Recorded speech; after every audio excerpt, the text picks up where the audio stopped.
दोस्तों नमस्कार, ये है मार्गदर्शन फॉर सिविल सर्विसेज। मैं अनुराग चौधरी। दोस्तों, घटना चक्र सामान्य अध्ययन पूर्वावलोकन श्रृंखला के अंतर्गत इस वीडियो में प्रस्तुत है भारतीय राज्य व्यवस्था एवं शासन से संबंधित महत्वपूर्ण प्रश्न जो आपके आगामी परीक्षाओं के लिए बहुत ही उपयोगी है।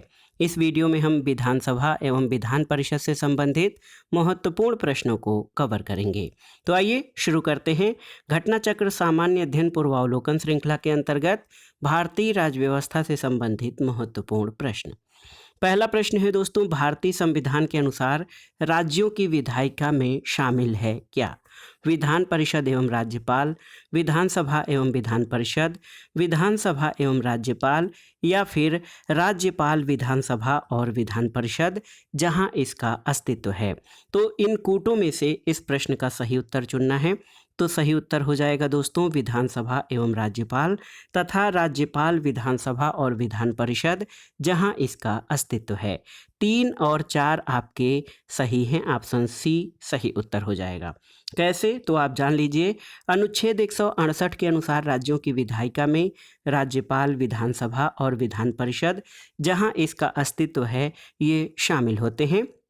तो आप जान लीजिए, जिन राज्यों में विधान परिषद नहीं है उनके संदर्भ में तीसरा कथन जो है सही है, जबकि जिन राज्यों में विधान परिषद है उनके संदर्भ में चौथा कथन सही है।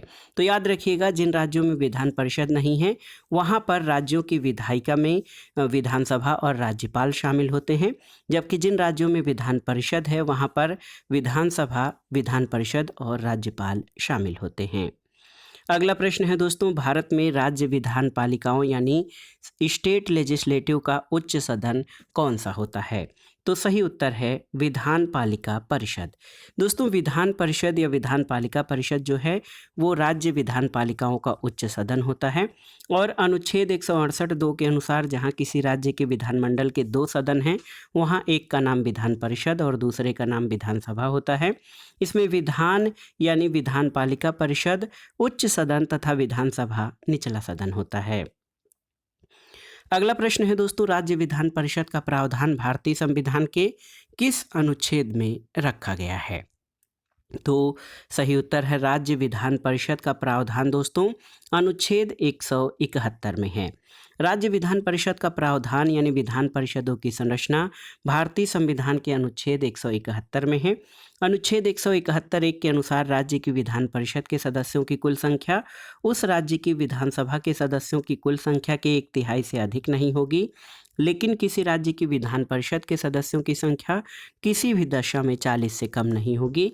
वर्तमान में 6 राज्य देखिए, कर्नाटक, उत्तर प्रदेश, महाराष्ट्र, बिहार, आंध्र प्रदेश और तेलंगाना में विधान परिषदें हैं।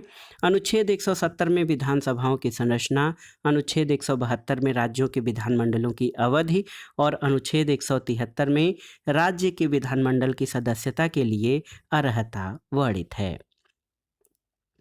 अगला प्रश्न है दोस्तों, राज्य में दूसरे सदन की स्थापना या उसे रद्द करने से संबंधित कौन सी विधि सही है?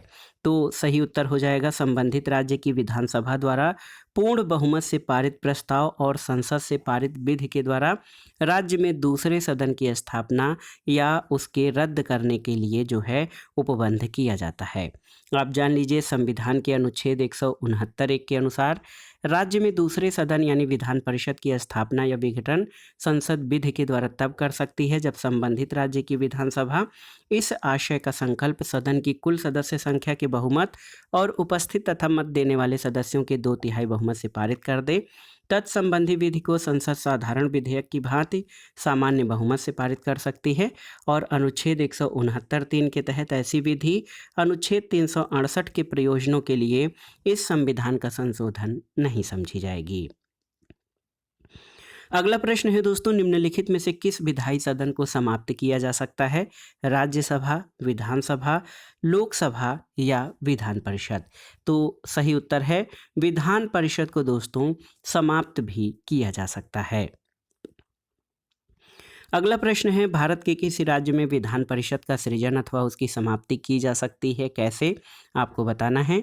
तो सही उत्तर हो जाएगा राज्य विधानसभा के तत्संबंधी संकल्प पारित करने पर संसद द्वारा किसी राज्य में विधान परिषद का सृजन अथवा उसकी समाप्ति की जा सकती है। अगला प्रश्न है, भारतीय संविधान के निम्नलिखित में से किस अनुच्छेद के अंतर्गत विधानसभा को विधान परिषद का सृजन करने का प्रस्ताव पास करने की इजाज़त मिलती है? तो सही उत्तर क्या हो जाएगा? अनुच्छेद 169 यानी अनुच्छेद 169। दोस्तों अनुच्छेद 169 के अंतर्गत विधानसभा को विधान परिषद का सृजन करने का प्रस्ताव पास करने की अनुमति मिलती है। अगला प्रश्न है, भारतीय संविधान के निम्नलिखित अनुच्छेदों में से किस एक के अंतर्गत विधान परिषद की स्थापना या समाप्ति की व्यवस्था की गई है? और ये प्रश्न बार बार पूछा गया है। आर्टिकल 169 यानी 169 में विधान परिषद की स्थापना या समाप्ति की व्यवस्था की जो है उसका प्रावधान किया गया है। राज्यों में विधान परिषद के सृजन के लिए संविधान के किस अनुच्छेद में वर्णित प्रक्रिया को अपनाया जाता है? तो उत्तर है अनुच्छेद 169 में वर्णित प्रक्रिया को। अगला प्रश्न है दोस्तों, देखिए, राज्य विधान परिषद के उत्साधन के लिए राज्य विधानसभा द्वारा संविधान के अनुच्छेद 169 के अंतर्गत स्वीकृत संकल्प के बारे में कौन सा कथन सही है?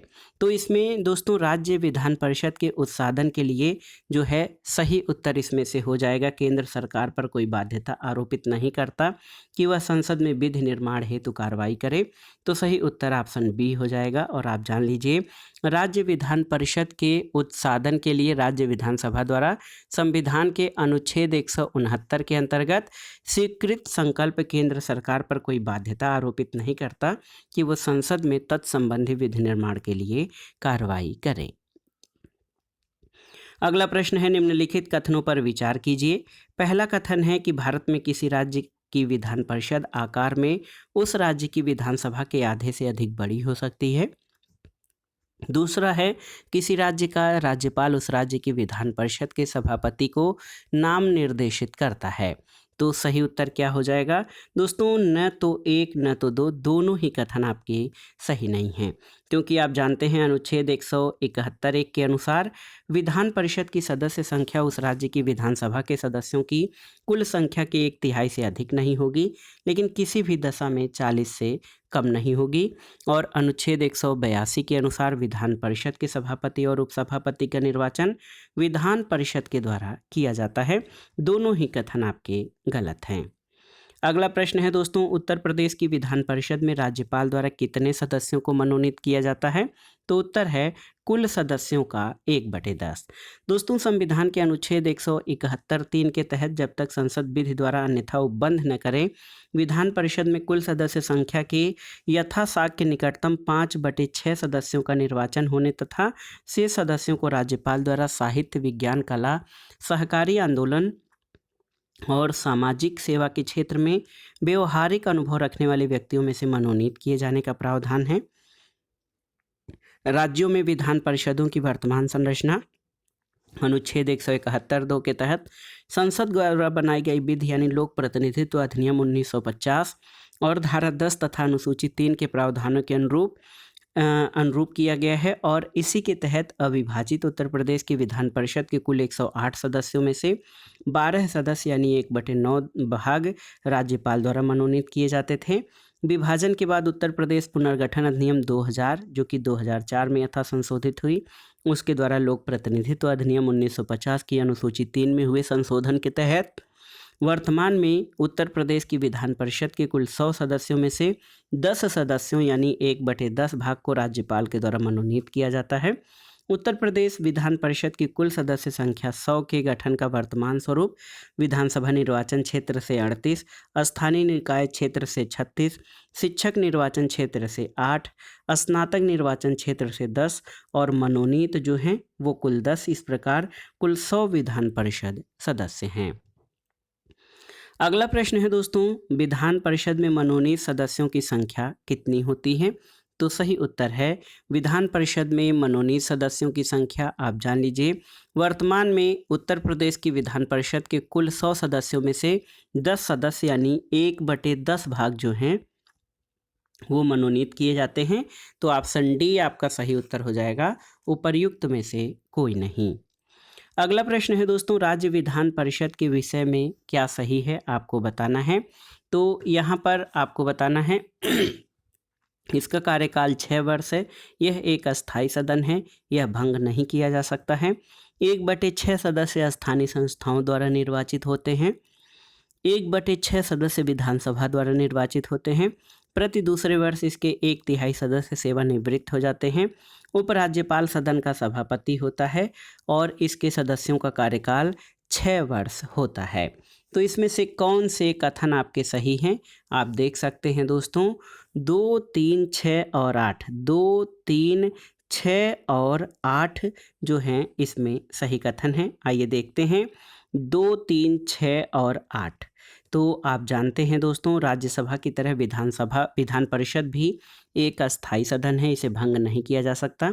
विधान परिषद के लगभग 1/3 सदस्य प्रत्येक दूसरे वर्ष सेवानिवृत्त होते हैं और विधान परिषद के सदस्यों का कार्यकाल 6 वर्ष होता है, आप जान लीजिए।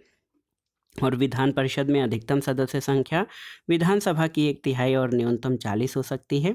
संविधान में अनुच्छेद 169 के तहत किसी राज्य विधानसभा की कुल सदस्य संख्या के बहुमत और उपस्थित और मत देने वाले सदस्यों की संख्या के कम से कम 2/3 बहुमत द्वारा पारित प्रस्ताव पर संसद विधि द्वारा संबंधित राज्य में विधान परिषद के सृजन या समाप्ति का उपबंध कर सकती है।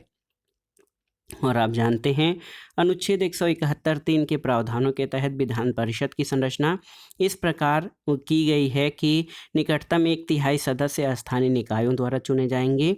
1/12 सदस्य न्यूनतम 3 वर्ष से स्नातकों द्वारा निर्वाचित किए जाएंगे। 1/12 सदस्यों को न्यूनतम 3 वर्ष से अध्यापन कर रहे लोग चुनेंगे जो माध्यमिक स्तर से निम्न के नहीं होने चाहिए। और 1/3 सदस्य विधानसभा के सदस्यों द्वारा चुने जाएंगे। शेष सदस्यों का नामांकन राज्यपाल द्वारा किया जाएगा जो कला, साहित्य, विज्ञान, सहकारी आंदोलन और समाज सेवा से जुड़े हों। और आप जान लीजिए कि वर्तमान में विभिन्न राज्यों की विधान परिषदों की संरचना अनुच्छेद 171(2) के तहत संसद द्वारा बनाई गई विधि यानी लोक प्रतिनिधित्व अधिनियम 1950 के धारा 10 और अनुसूची 3 के प्रावधानों के अनुरूप है। अगला प्रश्न है दोस्तों, राज्य विधान परिषद के सदस्य निम्नलिखित में से किस श्रेणी से नहीं चुने जाते? स्थानीय निकायों, पंचायतों के सदस्य, शिक्षक, स्नातक, उद्योगपति या उपर्युक्त में से कोई नहीं। तो सही उत्तर है उद्योगपति से। आप जान लीजिए कि उद्योगपति श्रेणी से राज्य विधान परिषद के सदस्य नहीं चुने जाते हैं। अगला प्रश्न है, निम्नलिखित में से किसे भंग नहीं किया जा सकता है लेकिन समाप्त किया जा सकता है? तो उत्तर है विधान परिषद। ये देखिए बहुत ही महत्वपूर्ण प्रश्न है दोस्तों। भारतीय संविधान के अनुच्छेद 169 के अनुसार संसद विधि द्वारा किसी राज्य में विधान परिषद के उत्साजन या सृजन के लिए उपबंध कर सकेगी यदि उस राज्य की विधानसभा ने इस आशय का संकल्प विधानसभा की कुल सदस्य संख्या के बहुमत द्वारा उपस्थित और मत देने वाले सदस्यों की संख्या के कम से कम 2/3 बहुमत द्वारा पारित किया हो। तो आप जानते हैं विधान परिषद एक अस्थायी सदन है, ये भंग नहीं किया जा सकता है। इसके सदस्यों का कार्यकाल 6 वर्ष होता है और प्रत्येक 2 वर्ष के अंतराल पर इसके 1/3 सदस्य सेवानिवृत्त हो जाते हैं। तो स्पष्ट है कि विधान परिषद को भंग नहीं किया जा सकता है लेकिन इसका समापन या उत्साधन किया जा सकता है। ये भंग किए जा सकते हैं। और आप जान लीजिए लोकसभा और विधानसभा दोनों अस्थायी सदन होते हैं, इन भंग किए जा सकते हैं। राज्यसभा अस्थायी सदन है, इसे विधान परिषद की भांति भंग नहीं किया जा सकता है लेकिन इसको समाप्त किए जाने का प्रावधान नहीं है। तो दोस्तों विधान परिषद जो है इसको भंग तो नहीं किया जा सकता है लेकिन समाप्त किया जा सकता है। अगला प्रश्न है, राज्य विधान परिषद के सदस्य का कार्यकाल कितना होता है? तो ये 6 वर्ष होता है। अगला प्रश्न है, भारत के निम्नलिखित राज्यों में किसमें अब तक विधान परिषद नहीं है यद्यपि संविधान के 7वें संशोधन अधिनियम 1956 में उसके लिए उपबंध है? तो सही उत्तर है मध्य प्रदेश में। दोस्तों 7वें संविधान संशोधन 1956 के द्वारा मध्य प्रदेश के लिए विधान परिषद की व्यवस्था की गई थी लेकिन इसके लिए कोई तारीख नियत न किए जाने के कारण इसे अस्तित्व में नहीं लाया जा सका है। अगले प्रश्न पर आते हैं। इम्पोर्टेंट प्रश्न है कि निम्नलिखित में से किस राज्य में विधायिका का दूसरा सदन नहीं है? देखिए तमिलनाडु, उत्तर प्रदेश, कर्नाटक, बिहार और महाराष्ट्र। तो सही उत्तर है तमिलनाडु में। दोस्तों वर्तमान में 6 राज्यों में याद रखिएगा, आंध्र प्रदेश, बिहार, महाराष्ट्र, कर्नाटक, तेलंगाना और उत्तर प्रदेश में द्विसदनात्मक व्यवस्थापिका यानी विधानसभा और विधान परिषद अस्तित्व में है। तमिलनाडु विधान परिषद अधिनियम 2010 के तहत संसद द्वारा तमिलनाडु में भी विधान परिषद की व्यवस्था की गई थी, लेकिन इसके प्रभावी होने की तिथि को अधिसूचित नहीं किया गया है। अगला प्रश्न है, किस राज्य में विधान परिषद नहीं है? बिहार, महाराष्ट्र, राजस्थान या कर्नाटक? तो सही उत्तर है राजस्थान में विधान परिषद नहीं है। अगला प्रश्न है, निम्नलिखित में से किस राज्य में द्विसदनात्मक विधायिका नहीं है? आपको बताना है। तो सही उत्तर है मध्य प्रदेश में, ऑप्शन बी आपका सही उत्तर हो जाएगा। अगला प्रश्न है, निम्नलिखित राज्यों में कहाँ विधान परिषद नहीं है? तो आप जान लीजिए, केरल, हिमाचल प्रदेश, दिल्ली। देखिए दोस्तों बहुत ही महत्वपूर्ण है, केरल, हिमाचल प्रदेश, दिल्ली और बिहार, इनमें से कहाँ पर विधान परिषद है? तो सही उत्तर है केवल बिहार में, ऑप्शन डी आपका सही उत्तर हो जाएगा। अगला प्रश्न है, 1956 में कितने पुनर्गठित राज्यों में जो है द्विसदनीय विधायिकाएं थीं? तो आप जान लीजिए, जब 1956 में पुनर्गठन के बाद कुल 14 राज्य थे, उसमें 7 में द्विसदनीय विधायिकाएं थीं। उसमें उत्तर प्रदेश, बिहार, महाराष्ट्र, मद्रास, मैसूर, पंजाब और पश्चिम बंगाल थे। और आप जान लीजिए, जम्मू और कश्मीर में विधान परिषद की स्थापना जम्मू कश्मीर के 1957 में अपनाए गए संविधान के तहत की गई थी। आंध्र प्रदेश में पहली बार विधान परिषद 1958 में स्थापित हुई थी, जिसे 1985 में उत्साहित कर दिया गया और उसके बाद पुनः 2007 में विधान परिषद का गठन किया गया। और आप जान लीजिए, वर्तमान में आंध्र प्रदेश और तेलंगाना सहित कुल 6 राज्यों में द्विसदनात्मक विधायिकाएं हैं। जम्मू और कश्मीर राज्य के 2 संघराज्य क्षेत्रों में विभाजन के साथ यहां विधान परिषद समाप्त कर दी गई है। अगला प्रश्न है, संविधान के अनुच्छेद 170 के अनुसार किसी राज्य की विधानसभा के सदस्यों की न्यूनतम तथा अधिकतम संख्या क्रमशः कितनी हो सकती है? तो 60 और 500। देखिए ऑप्शन डी आपका सही उत्तर हो जाएगा। संविधान के अनुच्छेद 170 के अनुसार प्रत्येक राज्य की विधानसभा उस राज्य में प्रादेशिक निर्वाचन क्षेत्रों से प्रत्यक्ष निर्वाचन द्वारा चुने हुए 500 से अनधिक और 60 से अन्यून सदस्यों से मिलकर बनेगी। लेकिन कुछ राज्यों जैसे सिक्किम विधानसभा में 32, गोवा में 40, मिजोरम विधानसभा में 40, पुडुचेरी संघ राज्य क्षेत्र की विधानसभा में 33 जो हैं इतने ही सदस्य हैं, जबकि कहा गया है कि 60 से कम सदस्य नहीं होंगे विधानसभा में। अगला प्रश्न है, निम्नलिखित में से कौन सा राज्य अनुच्छेद 170 के उस प्रावधान का अपवाद है जिसमें ये कहा गया है कि एक राज्य के विधानसभा के गठन में 60 से कम सदस्य नहीं होंगे? तो सही उत्तर है, ये है सिक्किम। सिक्किम में दोस्तों, सिक्किम विधानसभा में कुल 32 जो है विधानसभा सीटें हैं। अगला प्रश्न है दोस्तों, बहुत ही महत्वपूर्ण प्रश्न है, निम्नलिखित कथनों पर विचार कीजिए। भारत के संविधान में उपबंध है कि प्रत्येक राज्य की विधानसभा 450 से अनधिक सदस्यों से मिलकर बनेगी, जो राज्य में प्रादेशिक निर्वाचन क्षेत्रों से प्रत्यक्ष निर्वाचन द्वारा चुने जाएंगे। दूसरा है कि कोई व्यक्ति किसी राज्य की विधानसभा के किसी स्थान को भरने के लिए चुने जाने के लिए अर्हित नहीं होगा यदि उसकी आयु 25 वर्ष से कम हो। तो बिल्कुल सही है, केवल 2 यानी ऑप्शन बी आपका सही उत्तर हो जाएगा।